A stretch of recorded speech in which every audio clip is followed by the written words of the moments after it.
Halo, good morning anak-anak. Selamat pagi. Bagaimana kabar hari ini? Tentunya sehat-sehat bukan? Ya, hari ini kita akan belajar kembali. Ya, tetap semangat walau belajar dari rumah.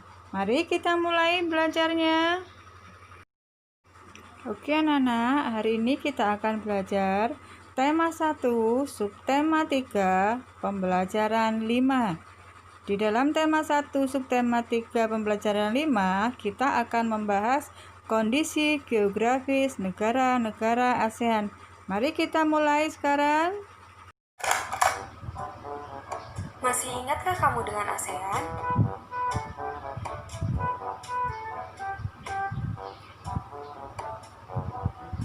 ASEAN merupakan sebuah organisasi internasional yang menjadi tempat bernaung negara-negara yang terletak di wilayah Asia Tenggara.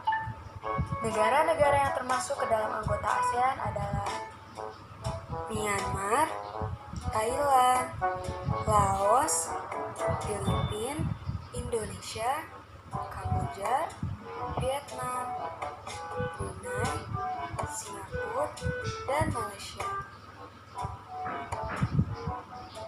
Masih ingatkah kamu pada pembelajaran sebelumnya kita telah belajar mengenai kehidupan sosial budaya, politik, dan ekonomi di negara-negara ASEAN. Dan kali ini kita akan belajar mengenai kondisi geografis negara-negara ASEAN. Tapi sebelumnya, mari kita kenali terlebih dahulu apa itu kondisi geografis. Kondisi geografis adalah suatu keadaan permukaan bumi pada suatu wilayah tertentu yang meliputi letak, relief, iklim dan cuaca, jenis tanah, sumber daya, serta flora dan fauna. Sekarang, mari kita lihat letak geografis ASEAN. Letak geografis Asia Tenggara berada di antara 3 perairan, yaitu Samudra Pasifik di bagian timur, Laut Cina Selatan di bagian utara, dan Samudra Hindia dan Teluk Benggala di bagian barat.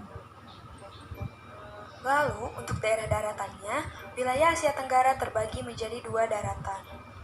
Pada bagian barat, wilayah daratan berbentuk semenanjung. Sedangkan pada wilayah timur, daratan berbentuk gugusan kepulauan. Sekarang, mari kita kenali satu persatu kondisi geografis di negara-negara ASEAN. Pertama, Myanmar. Myanmar terletak pada 11 derajat sampai 28 derajat lintang utara dan 92 derajat sampai 101 derajat bujur timur. Myanmar memiliki iklim tropis. Negara Myanmar terbentuk dari 2 lipatan di sebelah barat dan sebuah patahan di sebelah timur yang berjajar dari utara ke selatan. Jajaran sebelah barat meliputi pegunungan Ternate, Bukit Chin, dan pegunungan Arakan Yoma yang diliputi oleh hutan-hutan yang lebat. Kedua, Thailand. Thailand terletak pada 6 derajat sampai 21 derajat lintang utara dan 97 derajat sampai 106 derajat bujur timur. Thailand memiliki iklim tropis. Topografi Thailand terdiri dari permukaan tanah yang dilewati aliran sungai di bagian tengah. Di sebelah utara dan di wilayah selatan, sebagian besar terdiri dari bukit-bukit. Dan daerah yang menjadi pusat kegiatan membentuk dataran rendah di daerah aliran sungai Chao Phraya. Ketiga, Laos. Laos terletak pada 14 derajat sampai 22 derajat lintang utara dan 100 derajat sampai 107 derajat bujur timur. Laos memiliki iklim tropis. Laos merupakan satu-satunya negara di Asia Tenggara yang masuk ke wilayahnya tanpa melalui laut. Sebagian besar wilayah Laos adalah wilayah daratan dan wilayah lainnya merupakan dataran tinggi. Keempat, Indonesia. Indonesia terletak pada 6 derajat lintang utara sampai 11 derajat lintang selatan dan 95 derajat bujur timur sampai 141 bujur timur. Indonesia memiliki iklim tropis. Negara kepulauan terbesar di dunia dan dilintasi oleh khatulistiwa ini memiliki relief yang beraneka ragam bentuknya dan dilalui oleh 2 sirkum, yaitu sirkum Pasifik dan Mediterania, yang menyebabkan Indonesia memiliki banyak gunung berapi. Selain itu, Indonesia diapit oleh beberapa lereng besar yang menyebabkan wilayahnya rawan gempa. Yang kelima, Filipina. Filipina terletak pada 5 derajat sampai 21 derajat lintang utara dan 117 sampai 121 derajat bujur timur. Filipina memiliki iklim tropis basah. Filipina merupakan negara kepulauan, yang termasuk pulau besar adalah Pulau Luzon dan Pulau Mindanao. Filipina banyak memiliki gunung berapi yang masih aktif. Filipina dilalui oleh deretan pegunungan sirkum Pasifik. Yang keenam adalah Vietnam. Vietnam terletak pada 8 sampai 22 derajat lintang utara dan 104 sampai 108 derajat bujur timur. Vietnam ini memiliki dua iklim, yaitu pada bagian utara iklimnya sedang, sedangkan pada bagian selatan iklimnya tropis. Secara geografis, Vietnam terdiri dari 5 wilayah. Pertama, daerah Gunung Utara, kedua delta Sungai Merah, ketiga barisan pegunungan Annam yang terikat dengan Vietnam Utara dan Vietnam Selatan, keempat garis pesisir pantai yang sempit antara barisan pegunungan Annamite dan Laut Cina Selatan, dan yang kelima adalah delta Sungai Mekong di sebelah selatan Vietnam. Yang ketujuh adalah Kamboja. Kamboja terletak pada 10 derajat lintang utara sampai 15 derajat lintang utara dan 102 derajat bujur timur sampai 108 derajat bujur timur. Kamboja memiliki iklim tropis basah dan kering. Bentuk wilayah Kamboja menyerupai piring. Di bagian tengahnya terdapat dataran besar Tonle Sap, sedangkan bagian tepi ditetapkan oleh deretan tanah. Negara ini dilalui oleh das Mekong. Sampai sekarang, Sungai Mekong merupakan sungai yang terpenting di Kamboja. Yang kedelapan adalah Brunei Darussalam.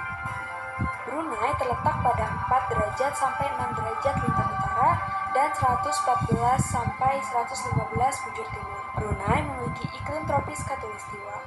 Brunei terdiri atas dua wilayah yang terpisah, yaitu wilayah barat dan wilayah timur. Wilayah barat merupakan dataran rendah yang berawa-rawa. Pantai bagian utara Brunei merupakan daerah daratan yang relatif luas dan di wilayah ini termasuk pada Teluk Brunei. Yang kesembilan adalah Singapura. Singapura terletak pada 1 derajat lintang utara dan 103 sampai 104 derajat bujur timur. Singapura memiliki iklim tropis. Luas Singapura hampir sama dengan luas Jakarta.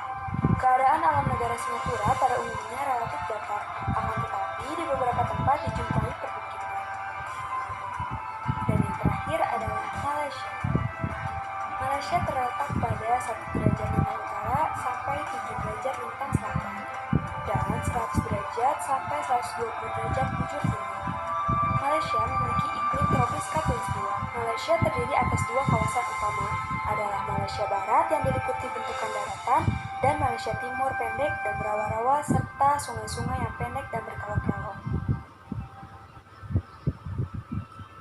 Nah, perbedaan kondisi geografis tadi mendorong timbulnya kerjasama antar negara-negara ASEAN dalam berbagai bidang pendidikan, bidang pariwisata, bidang ekonomi, bidang keamanan negara, dan kerjasama lainnya. Nah, sekarang kalian sudah tahu kan bagaimana kondisi geografis negara-negara ASEAN? Mari kita lanjutkan. Apakah kamu tahu, selain beragamnya keadaan geografis, negara-negara di ASEAN juga memiliki keberagaman seni loh. Salah satunya adalah patung. Misalnya, di negara Singapura memiliki patung Merlion, sedangkan di negara Indonesia terdapat patung Dirgantara. Mari kita mengenal patung Nusantara. Patung Nusantara terbuat dari tanah liat. Patung-patung tersebut sangat diminati baik oleh wisatawan lokal maupun mancanegara. Proses pembuatan patung Nusantara dari tanah liat merupakan pembuatan patung yang dilakukan dengan teknik cetak maupun teknik ukir. Untuk teknik cetak dan teknik ukir, sebaiknya menggunakan tanah liat plastis. Jangan menggunakan tanah yang terlalu lembek karena akan menyulitkan untuk memperoleh bentuk yang tepat, rapi, dan jelas. Tanah liat yang terlalu lembek akan lengket pada cetakan gips sehingga sulit diangkat dari cetakan dan sulit untuk diukir.